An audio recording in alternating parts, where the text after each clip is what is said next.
ஆண்டவரே, ஆவியானவரே, உம்மை துதிக்கிறோம். கர்த்தாவே, உம்மை ஸ்தோத்தரிக்கிறோம். பரிசுத்த ஆவியானவரே, மறுபடியும் உடைய சமூகத்தில் நீர் எங்களை கொண்டு வந்த கிருபைக்காக, தயவுக்காக உமக்கு கோடான கோடி ஸ்தோத்தரிக்கிறோம். பரிசுத்த ஆவியானவரே, அநேக வெளிப்படத்தில் இருக்கிற அநேக காரியங்களை நாங்கள் தியானிக்கவும், ஆண்டவரை அறிந்து கொள்ளவும், அநேக வெளிப்பாடுகள் நாங்கள் புரிந்து கொள்வோம். பரிசுத்த ஆவியானவரை தொடர்ந்து இந்த வேதாகம பாடத்தில், ஆண்டவரே, பைபிள் ஸ்டடீஸில் அநேக காரியங்களை ஆண்டவரே ரெவல்யூஷன் மூலியமாக ஆண்டவரை நீர் கொடுத்து கொண்டிருக்கிற கிருபைக்காக, தயவுக்காக உமக்கு நன்றியோடு உம்மை துதிக்கிறோம். ஆண்டவரே, தொடக்கம் முதல் நீரே எங்களோடு கூட இருந்து இந்த வசனத்தின் மூலியமாய் ஆண்டவரே எங்களுக்கு அநேக வெளிப்பாடுகளை கொடுத்து இதை கேட்கிறவர்கள் ஆண்டவரே அவர்களுக்கு இது ஒரு பிரயோஜனம் உள்ளதாய் ஆண்டவரே இருக்க போகிற கிருபைக்காக, தயவுக்காக உமக்கு கோடான கோடி ஸ்தோத்திரிக்கிறோம்.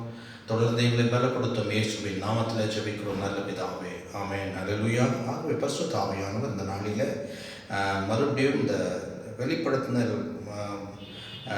விசேஷமான காரியங்களை மறுபடியும் கர்த்தராகிய தேவன் நம்மோட கூட அவர் பேசியிருக்கிறார். அநேக டியூபின் மூலியமாக அநேக காரியங்களை இந்த வெளிப்படுத்திலிருந்து நாங்கள் பேசிக்கொண்டு வருகிறோம். அது உங்களுக்கு பிரயோஜனமாக இருக்கும். கொஞ்சம் புரிந்து கொள்கிற அளவுக்கு பரிசுத்த ஆவி, நீங்கள் புரிந்து கொள்கிற அளவுக்கு பரிசுத்த ஆவியானவர் எங்களுக்கு சில காரியங்களை, வெளிப்பாடுகளை கர்த்தர் கொடுக்கிறார். ஆமென், அல்லேலூயா. ஆகும் இந்த நாளிலே கர்த்தர் இந்த வெளிப்படுத்தின விசேஷ புஸ்தகத்திலிருந்து சில காரியங்களை குறித்து நாம் தியானிக்க போகிறோம். அதாவது வெளிப்படுத்தின 1ஆம் அதிகாரம் 3வது வசனம் வேதம் இப்படி சொல்லப்பட்டிருக்கிறது: இந்த தீர்க்க தரிசன வசனங்களை வாசிக்கிறவனும் கேட்கிறவர்களுக்கும் இதில் எழுதப்பட்டிருக்கிறவர்களை கை கொள்ளுகிறவர்கள் பாக்கியவான்கள், காலும் சமயமாக இருக்கிறது என்று கர்த்தர் சொல்லுகிறார். ஏற்கனவே இந்த வசனத்தை நான் சொல்லியிருப்பேன். மறுபடியும் இந்த வசனத்தை, இந்த வார்த்தைகளை, இந்த புத்தகத்தை நீங்கள் கண்டிப்பாக வாசிக்க வேண்டும் என்பதை மறுபடியும் கர்த்தர் இந்த வேளையிலே நமக்கு அவர் உணர்த்துகிறார். இந்த தீர்க்க தரிசன வசனங்களை வாசிக்கிறவனும் கேட்கிறவர்களும் இதில் எழுதியிருக்கிறவர்களை கை கொள்ளுகிறவர்களும் பாக்கியவான்கள் காலம் சமீபமாக இருக்கிறது என்று கர்த்தர் சொல்லுகிறார். அதே போல வெளிப்படுத்தினல் 22ஆம் அதிகாரம், அதாவது இந்த வேதத்தில் கடைசி புஸ்தகம், கடைசி அதிகாரத்திலும் கூட இந்த புஸ்தகத்தை குறித்து பரிசுத்த ஆவியானவர் வெளிப்படுத்துகிறார். பாருங்கள், இந்த வேதாகமத்தில் கடைசி புஸ்தகம் வெளிப்படுத்தினல் விசேஷமான காரியங்களை யோவானுக்கு தரிசனமாக மூலியமாய் கொடுத்த இந்த தரிசனத்தில் கூட இந்த கடைசி புஸ்தகத்தில் 22ஆம் அதிகாரம் கடைசி அதிகாரத்தில் கூட 18-19 கர்த்தர் சொல்லுகிறார். பாருங்கள், முதல்ல என்ன சொன்னார்?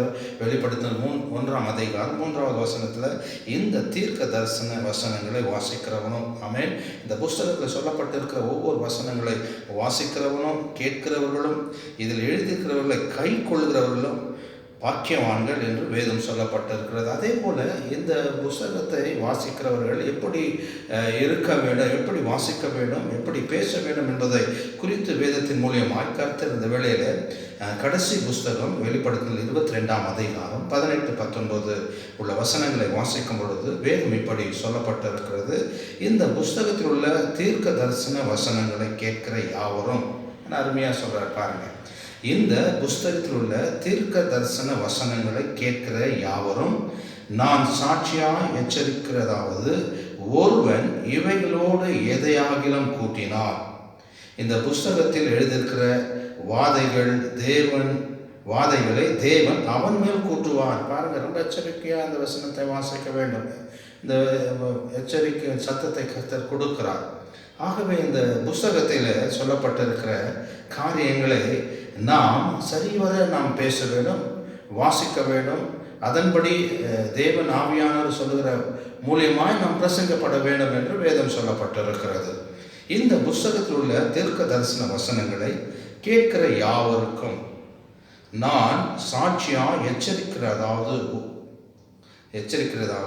ஒருவன் இவைகளோடு எதையாகிலும் கூட்டினான், இந்த புஸ்தகத்தில் எழுதியிருக்கிற வாதைகளை தேவன் அவன் மேல் கூட்டுவார். 19வது வசனம்: ஒருவன் இந்த தீர்க்க தரிசன புஸ்தகத்தில் வசனங்களிலிருந்து ஏதாகிலும் எடுத்து போட்டார். பாருங்க, என்ன சொல்றார்? ஃபர்ஸ்ட் என்ன சொன்னார்? இவைகளோடு எதையாகிலும் கூட்டினால் இந்த புஸ்தகத்தில் எழுதியிருக்கிற வாதைகள் தேவன் அவன் மேல் கூட்டுவார். அடுத்தது 19வது வசனம்: ஒருவன் இந்த தீர்க்க தரிசன புஸ்தகத்தின் வசனங்களிலிருந்து ஏதாகிலும் எடுத்து போட்டார். ஜீவ புஸ்தகத்திலிருந்தும் பரிசுத்த நகரத்திலிருந்தும் இந்த புஸ்தகத்தில் எழுதப்பட்டவைகளிலிருந்தும் அவன் பங்கை தேவன் எடுத்து போடுவார் என்று வேதம் மிக தெளிவாய் சொல்லப்பட்டிருக்கிறது. ஆகவே இந்த புஸ்தகத்தில் எப்படி வாசிக்க வேண்டும், எப்படி நாம் அதை பயன்படுத்த வேண்டும், எப்படி நாம் அதை பேச வேண்டும் என்பதை குறித்து பரிசுத்த ஆவியானவர் இது இந்த நாளின் மூலியமாய் கர்த்தர் நமக்கு அவர் சொல்லுகிறார். ஆகவே இந்த புத்தகம் எதிர்காலத்தை பற்றி சாட்சி அல்ல. ஆகவே இந்த வெளிப்படுத்தின புத்தகம் இந்த புத்தகம் எதிர்காலத்தை பற்றி சாட்சி அல்ல, இயேசு கிறிஸ்துவையே சாட்சியாய் பிரகடனம் செய்கிறது. ஆமென். இயேசு கிறிஸ்துவை குறித்து தான் அவருடைய வருகை குறித்து, அவர் வரப்போகிற நாட்களில் இந்த 2ஆம் வருகையில் செய்ய போகிற காரியங்களை குறித்து மிகவும் ஆண்டவர் இதிலிருந்து நமக்கு அவர் வெளிப்படுத்துகிறார். ஆகவே தான் வெளிப்படுத்தின 19ஆம் அதிகாரம் 10வது வசனத்தில் தேவன் இப்படி சொல்லுகிறார் பாருங்க, இயேசுவை பற்றின சாட்சி தீர்க்க தரிசனத்தின் ஆவியாய் இருக்கிறது. ஆமென். இந்த புஸ்தகம் முழுமையாக நாம் வாசிப்பர் என்று சொன்னால் இயேசு கிறிஸ்துவை குறித்து முழுமையாய் சொல்லப்பட்டிருக்கிறது. ஆமென்.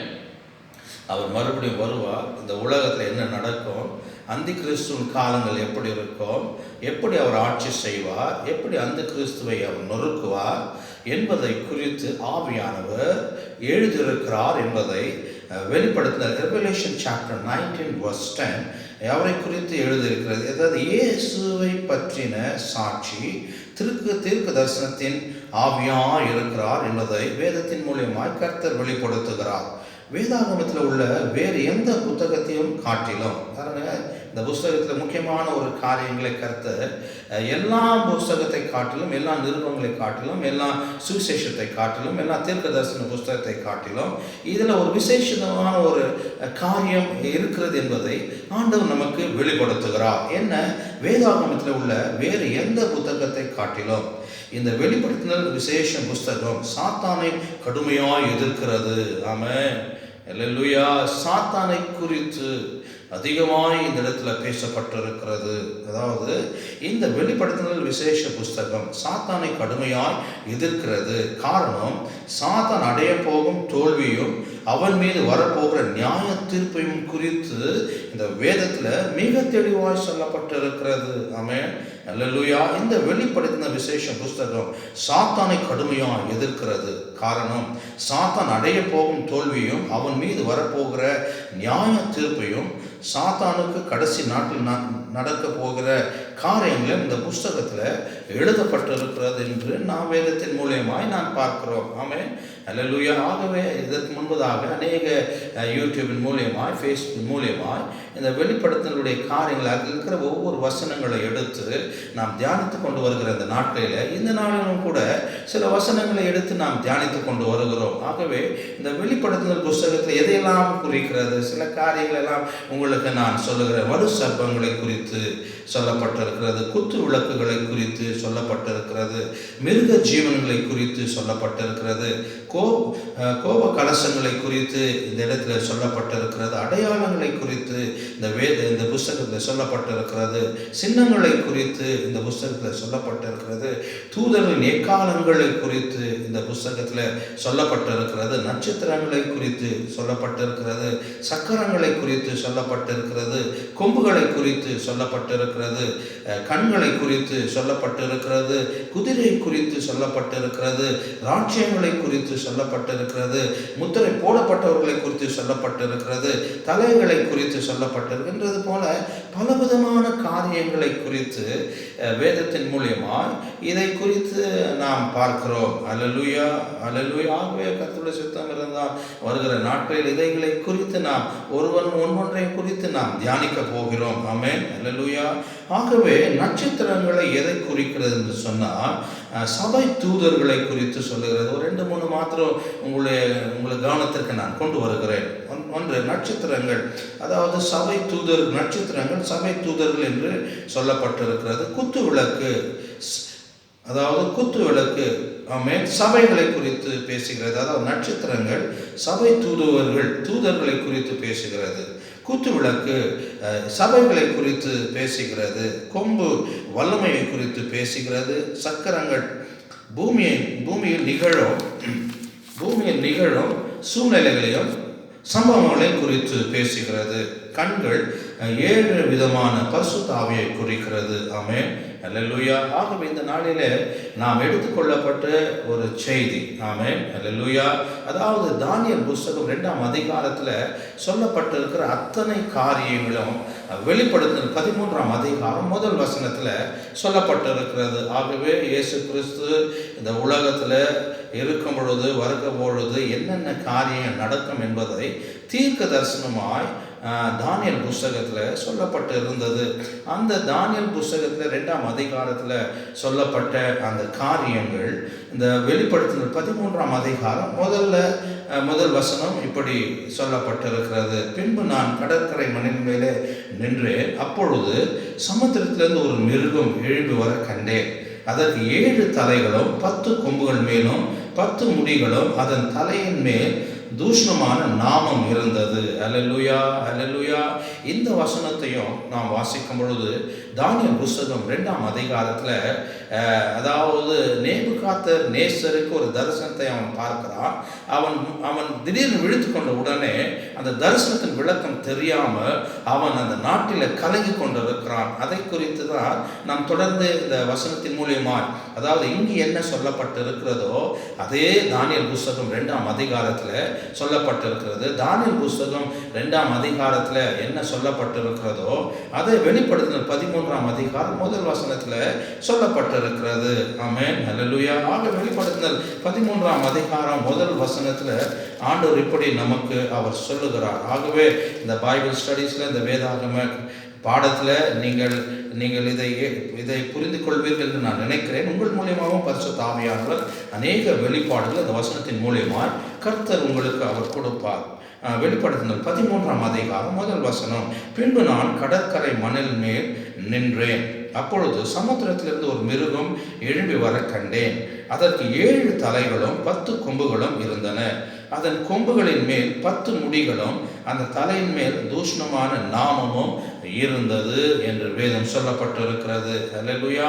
ஆகவே இதில் நாம் பார்க்கும் பொழுது 7 தலைகளும் ஒன்று, 2வது 10 கொம்புகளும் இருப்பதை நான் கண்டேன் என்று கர்த்தர் சொல்லுகிறார். ஆகவே இந்த வெளிப்படுத்தல் 13ஆம் அதிகாரம் 1 வசனத்தில் சொன்னது போல இந்த 7 தலைகள் 7 ராஜ்யங்களை குறித்து பரிசுத்த ஆவியானவர் நமக்கு வெளிப்படுத்துகிறார். இந்த 7 தலைகளுக்கு என்ன அர்த்தம் என்றால், என்ன வெளிப்பாடுகள் என்றால், அதற்கு ஆவியானுடைய அர்த்தம் என்னவென்றால் 7 ராஜ்யங்களை குறித்து பேசுகிறது. ஆகவே இதில் 7 ராஜ்யங்கள் யோவான் காலத்தில் விழுந்து போயின. ஆமென், அல்லேலூயா. வெளிப்படுத்தினல் 13ஆம் அதிகாரம் 1வது வசனத்தில் வாசிக்கும் பொழுது 7 தலைகள், அதாவது 7 ராஜ்யங்கள். இதில் 5 ராஜ்யங்கள் யோவான் காலத்தில் விழுந்து போயின என்று வேதம் சொல்லப்பட்டிருக்கிறது. ஒன்று எகிப்து ராஜ்யம், ஆசாரிய ராஜ்யம். இது 2 ராஜாக்கள் புஸ்தகத்தில் நாம் காண்கிறோம்.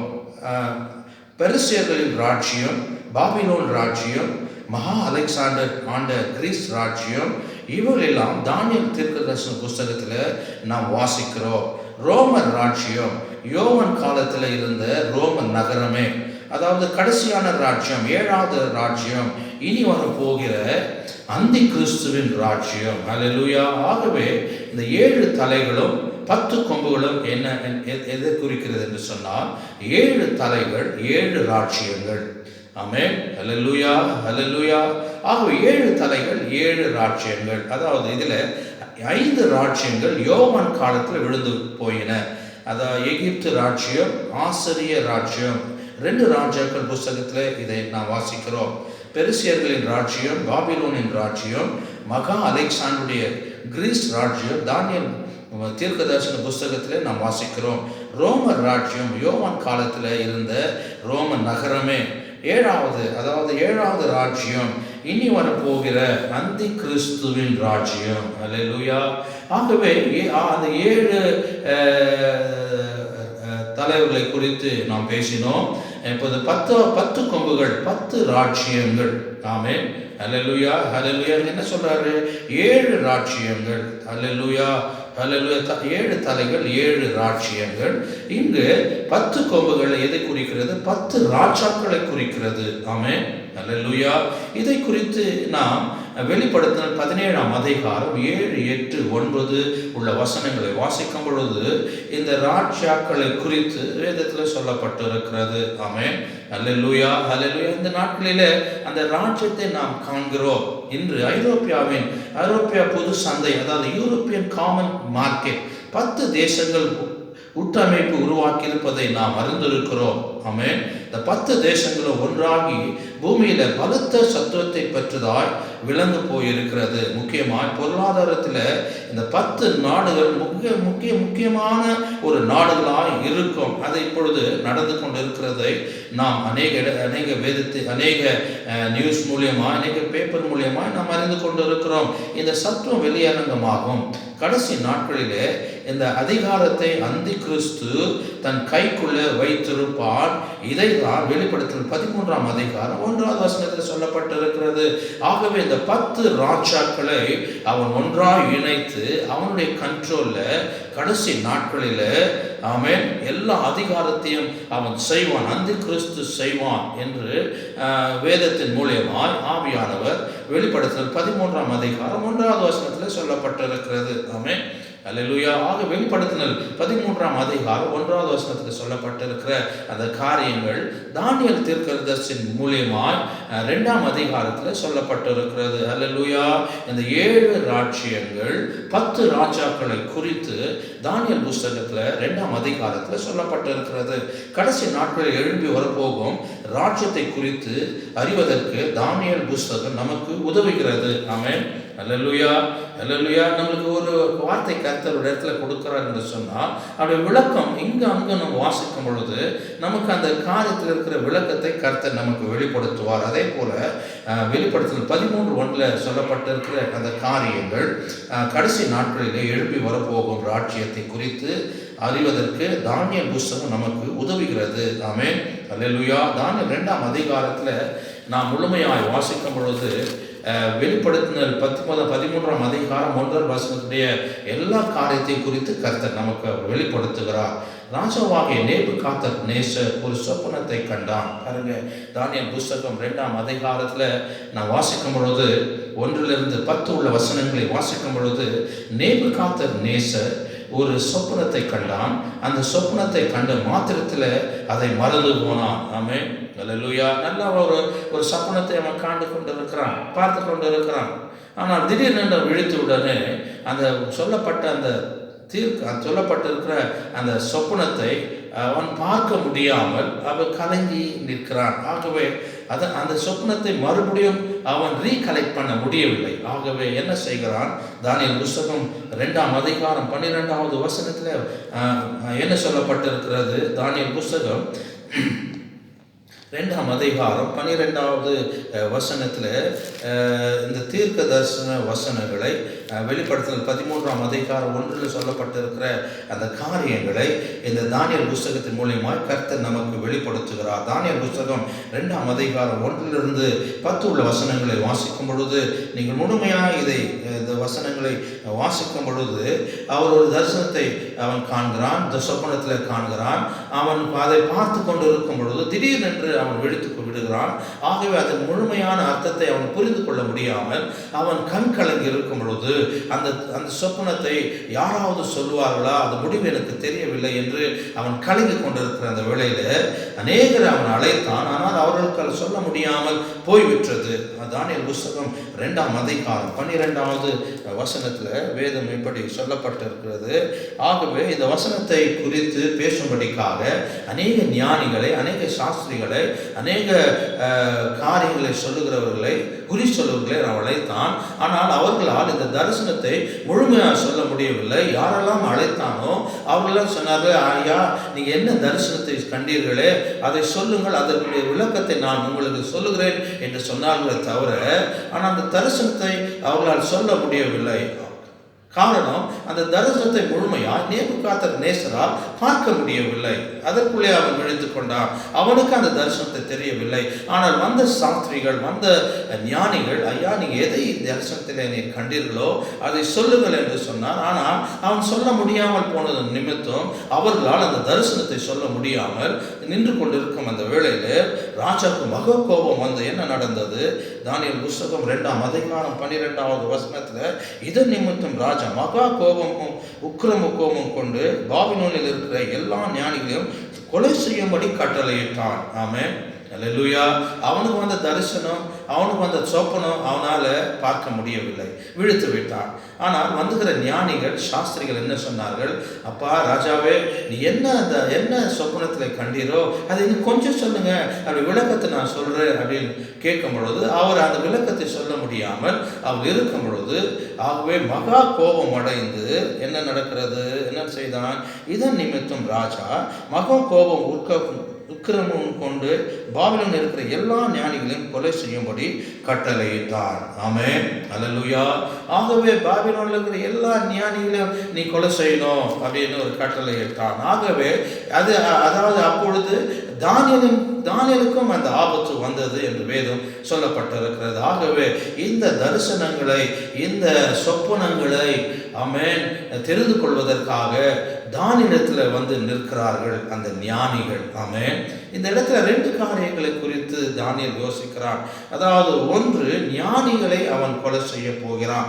2வது, அவருடைய தீர்க்க தரிசன வசனங்களை, அதாவது அந்த சொப்பனங்களை ஆமென் அல்லேலூயா அவனுக்கு வெளிப்படுத்த வேண்டும். ஆமென் அல்லேலூயா அதை சொல்ல வேண்டும் என்ற 2 காரியத்திற்காக அவன் ஜெபிக்கிறான். ஒன்று, ஞானிகளை அவன் கொலை செய்யக்கூடாது. காரணம், தானியேல் புஸ்தகம் 1ஆம் அதிகாரம் 1-3 உள்ள வசனங்களை வாசிக்கும் பொழுது, அதாவது நேபுகாத்நேசர் ஆலயத்தில் இருக்கிற எல்லா பொருட்களையும் எடுத்துக்கொண்டு வந்து ஆமென் தன்னுடைய பாபிலோனில் இருக்கிற ஆலயத்தில் எல்லா தாவீது வைத்திருந்த எல்லா பொண்ணு பொருளும், எல்லா காரியங்களையும், எல்லா பொருட்களையும் அவன் கொண்டு வந்து தான் பாபிலோனில் கட்டியிருந்த அந்த ஆலயத்தில் அவன் வைக்கும்படிக்காக எல்லாத்தையும் கொண்டு வந்தான். அப்பொழுது அவன் வெறும் பொருட்களை மாத்திரம் கொண்டு வரவில்லை, அதோடு என்ன செய்தான் தெரியுமா? 3வது வசனம் சொல்லப்பட்டிருக்கிறது, அப்பொழுது இஸ்ரவேல் புத்திரருக்குள்ளே ராஜகுலத்தார்களிலும்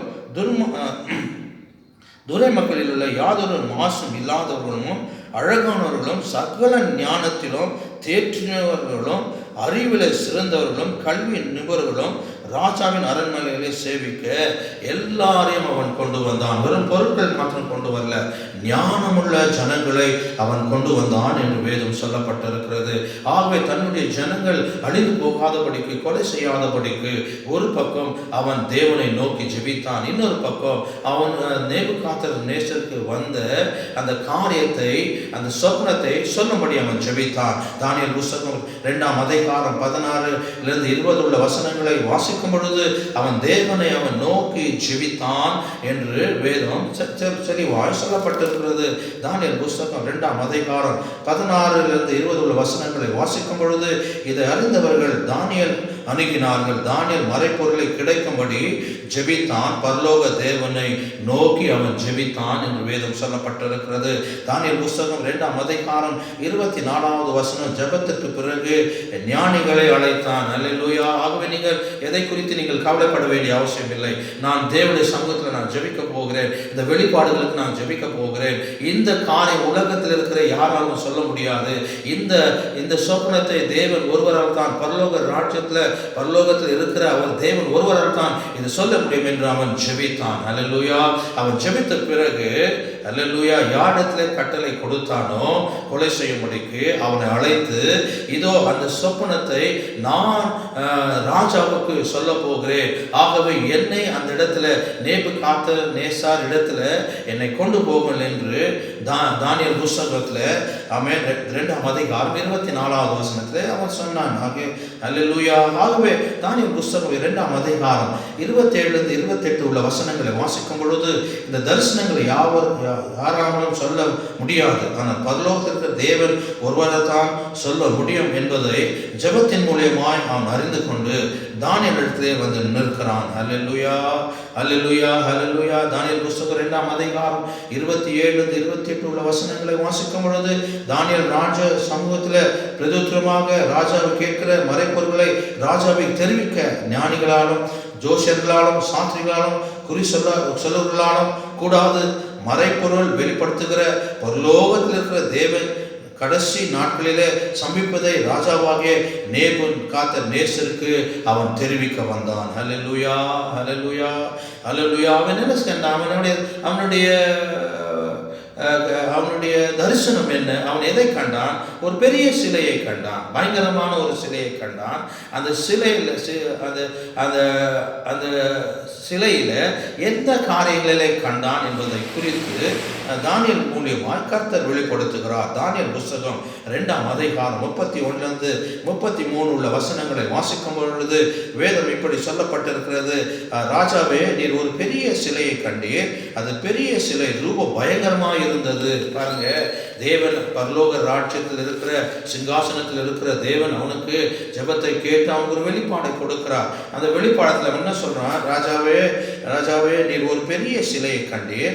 அந்த பெரிய சிலை ரூப பயங்கரமாக இருந்தது. அந்த சிலையின் தலை பசும் பொன்னும், அந்த மார்பு அதன் புயங்களும் வெள்ளியும், அதன் வயிறும் அதன் தொடையும் வெண்கலமும், அதன் கால்கள் இரும்பும், அதன் பாதங்கள் இரும்பும், பாதி இரும்பும் பாதி களிமண்ணுமாய் இருந்தது என்று அவன் சொன்னான். ஆமென். ஆண்டவரே, நீ ஒரு சிலையை பார்த்து அந்த சிலை எப்படிப்பட்டதா இருந்தது என்று சொன்னார். ராஜாவே, நீர் ஒரு பெரிய சிலையை கண்டீர். அந்த பெரிய சிலை ரூபம் பயங்கரமாக இருந்தது. அந்த சிலையின் தலை பசு பொன்னமும், அதன் மார்பு அந்த புயங்கள் வெள்ளியும், அதன் வயிறு அதன் தொடையும் வெண்கலமும், அதனில் கால்கள் இரும்பும், அதன் பாதங்கள் பாதி இரும்பும் பாதி களிமண்ணுமாய் இருந்தது. இப்பேற்பட்ட ஒரு தரிசனத்தை தான் நீர் பார்த்தீர் என்று சொன்னார். அந்த சிலை துவக்கத்தில் நன்றாய் பின் வர அதன் தரம் குறைந்தது கொண்டே வருவதை பாருங்கள். இந்த மனுஷர்கள் எவ்வளவாய் கொஞ்சம் கொஞ்சமாய் சீர்கெட்டு வருகிறது என்பதை காட்டுகிறது. அல்லேலூயா. இந்த சிலை துவக்கத்திலே நன்றாய் பின் வர அதன் தரம் குறைந்தது கொண்டே வருவதை பாருங்கள். இந்த மனுஷர்கள் எவ்வளவாய் கொஞ்சம் கொஞ்சமாய் சீர்கெட்டு வருகிறது என்பதை இங்கு காட்டுகிறது. அல்லேலூயா. சிலை குறித்து விளக்கம் தானியேல் புஸ்தகம் 2ஆம் அதிகாரம் 38-39 வசனம் வாசிக்கும் பொழுது என்ன சொல்லப்பட்டிருக்கிறது? பொன்னான தலை நீரே, உமக்கு பிறகு உமக்கு கீழ்த்தரமான வேறொரு ராஜ்யம் தோன்றும். பெலிஸ்திய ராஜ்யம் அந்த ராஜ்யம். வெண்கலமான 3வது ராஜ்யம் எழும்பும். இந்த ராஜ்யம் கிரீஸாய் இருக்கும். அல்லேலூயா, அல்லேலூயா. தானியேல் புஸ்தகம் 2ஆம் அதிகாரம் 40வது வசனம் சொல்லப்பட்டது போல பின்பு 4வது ராஜ்யம் இரும்பை போல உரமாய் இருக்கும். ஆமென். இந்த ராஜ்யம் ரோம ராஜ்யமாய் இருக்கும். தானியேல் புஸ்தகம் 2ஆம் அதிகாரம் 41-42 உள்ள வசனங்களை வாசிக்கும் பொழுது இந்த ராஜ்யம் ஒரு பங்கு உரமும் ஒரு பங்கு நெரிச்சலுமாய் இருக்கும். கடைசி நாட்களிலே இந்த ராஜ்யம் பலனற்றதாய் இருக்கும். ஆமென். அல்லேலூயா. அப்படிதான் சொல்றார். கடைசியாய் இந்த சிலையின் காலில எத்தனை விரல்கள் இருந்தன? 10 விரல்கள். இதுவே வெளிப்படுத்தல் 13ஆம் அதிகாரம் 1 வசனத்தில் சொல்லப்பட்டிருக்கிற இந்த 10 கொம்புகள், அதாவது இந்த 10 ராஜ்யங்களும் இவ்விதமாய் ராஜ்யங்கள் ஒவ்வொன்று விழுந்த பின்பு சிலையின் கால்கள் விரல்களில் ஒப்பான 10 ராஜ்யங்கள் கடைசி நாட்களிலே மீதியாய் நிற்கும். அந்த ராஜ்யங்களை அந்த கிறிஸ்து ஆளுகை செய்வார் என்று வேதம் சொல்லப்பட்டிருக்கிறது. தானியேல் புஸ்தகம் 2ஆம் அதிகாரம் 44வது வசனம் சொல்லப்பட்டிருக்கிறது. அந்த ராஜ்யங்களின் நாட்களில் பரலோகத்தின் தேவன் என்றென்றைக்கும் அழியாத ஒரு ராஜ்யம் எழும்ப பண்ணுவார் என்று நாம் வாசிக்கிறோம். பாருங்க, ரொம்ப முக்கியமான ஒரு வசனம். தானியேல் புஸ்தகம் 2ஆம் அதிகாரம் 44வது வசனம். இந்த ராஜ்யங்களில் நாட்களிலே பரலோகத்தில் தேவன் என்றென்றைக்கும் அழியாத ஒரு ராஜ்யத்தை எழுப்ப பண்ணுவார் என்று வாசிக்கிறோம். அதுவே எந்த ராஜ்யம் என்று சொன்னால் இயேசு கிறிஸ்துவின் ராஜ்யமாகும். ஆமென். அல்லேலூயா. தானியேல் புஸ்தகம் 2ஆம் அதிகாரம் 34வது வசனம். இயேசுவின் ராஜ்யம்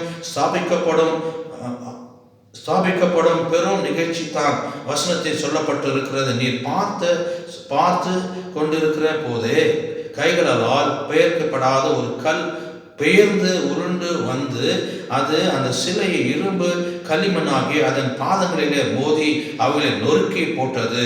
ஆமென், ஹல்லேலூயா. இங்கு போடப்பட்ட கல் இயேசு கிறிஸ்து என்று அழைக்கப்படுகிறது வேதத்தின் மூலியமாய். ஆகவே அந்த கல் இயேசு கிறிஸ்து.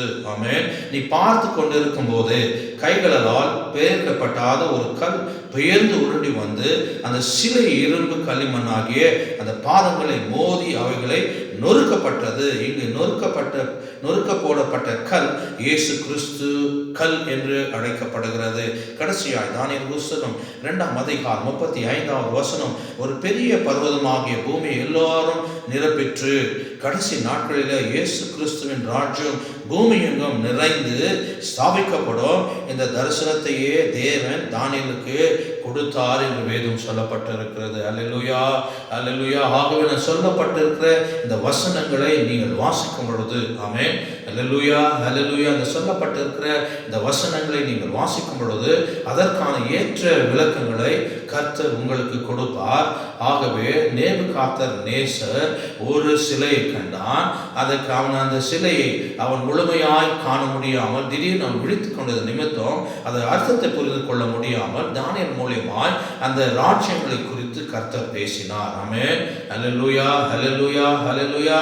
அந்த 10 ராஜாக்களை குறித்து 7 ராஜ்யங்களை குறித்து பரிசுத்த ஆவியானவர் தானியேல் மூலியமாய் கர்த்தர் வெளிப்படுத்தினார். அல்லேலூயா.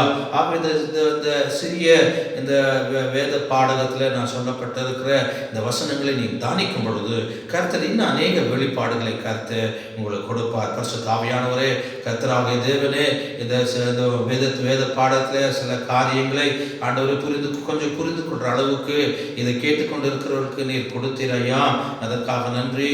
இந்த வசனத்தின் மூலியமாய் அவர்கள் மறுபடியும் வாசிக்கும் பொழுது அநேக காரியங்களை அவர்களுக்கு வெளிப்படுத்த போகிற கிருபைக்காக தயவுக்காக நன்றியோடு துதிக்கிறோம். இந்த வேத வசனத்தின் மூலியமா வெளிப்படுத்தின 13ஆம் அதிகாரம் 1 வசனம் சொன்ன வார்த்தைகளை வசனங்களை கர்த்தாவே தானியேல் 2ஆம் அதிகாரத்தில் எங்கள் வெளிப்படுத்தி கொடுத்த கிருபைக்காக தயவுக்காக நன்றி. தொடர்ந்து எங்களை பலப்படுத்தும். இயேசுவின் நாமத்தில் ஜெபிக்கிறோம் நல்ல பிதாவே, ஆமென்.